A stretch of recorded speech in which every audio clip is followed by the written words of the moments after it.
You know, he's one of the most important figures in the entire New Testament, but have you ever stopped to wonder what his actual job was? Well, today we're going to dive into a really detailed analysis of John the Baptist, using the Gospel of John to figure out his true identity and his one single mission. Okay, so this passage right here, this is our starting point. It's really the key that unlocks his whole story. The analysis we're digging into today uses these few verses to show us exactly who John was, why he even came, and what his life really means.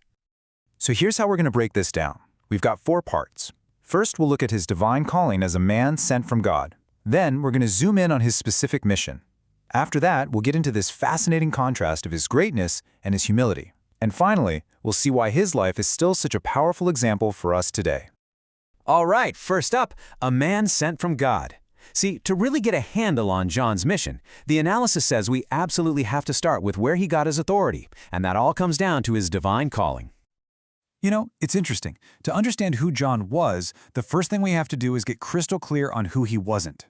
The analysis sets up this powerful contrast between John's humanity and Christ's divinity.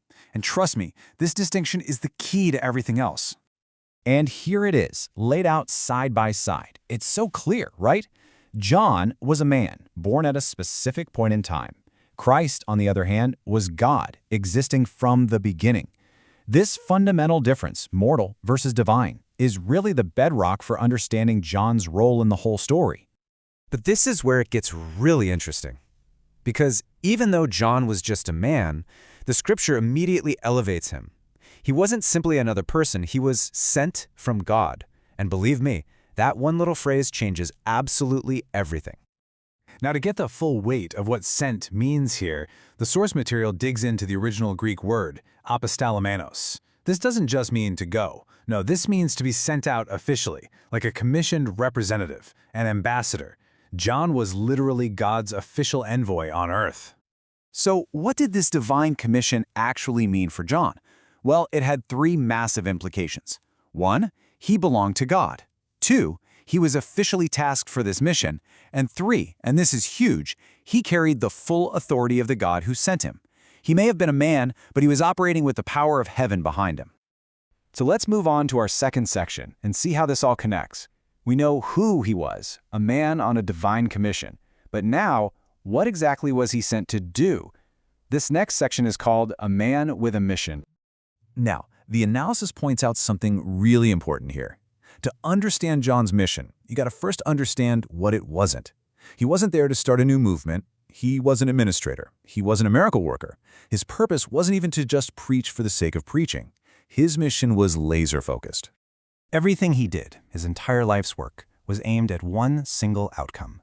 Every sermon he gave, every baptism he performed down in the Jordan River, it was all designed to guide people toward one specific, incredibly important action. That's it. That's the whole thing. His one and only purpose was to be a witness to the light, who was Christ, so that people might believe. His entire ministry was basically a giant signpost pointing away from himself and straight to Jesus.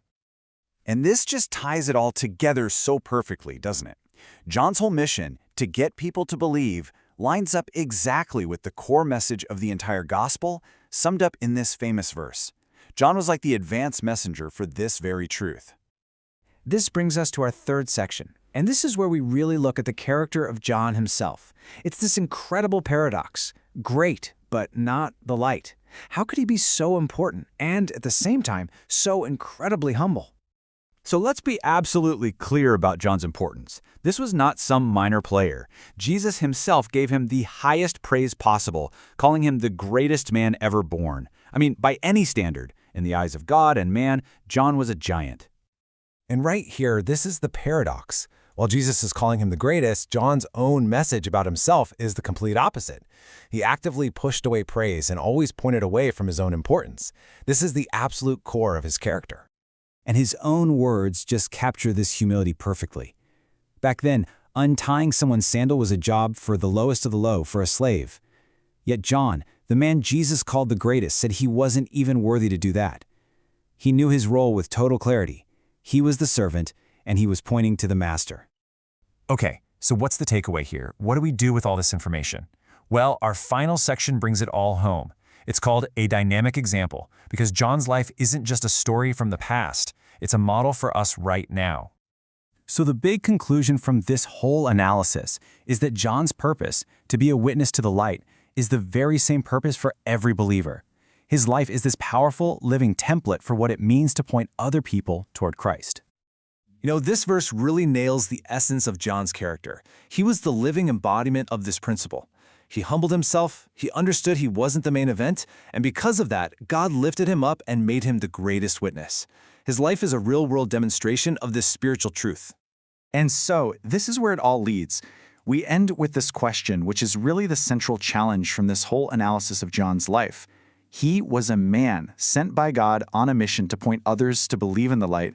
So the question that leaves us with is, what does it mean for you to do the exact same thing?